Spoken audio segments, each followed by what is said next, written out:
How to recover Zangi account. First, open the Zangi app. Initially, you'll be led to this kind of interface. If you're just logged out of your account, sign in to your account.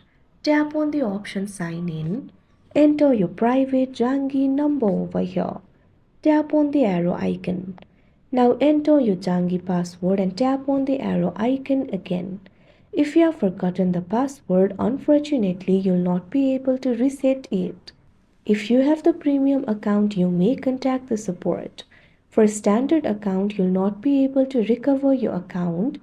Instead, you'll have to register for new Zangi account. Go back. Tap on the option Register. Accept the terms of use and privacy policy. Tap on the option Continue. Tap on the option Allow. Now enter your first name and last name over here. You can also add the profile picture if you want. Tap on the option Continue. You can set the new password. Enter the new password and confirm it. Here I'm just going to skip it for now. Now the new Zangi account will be created.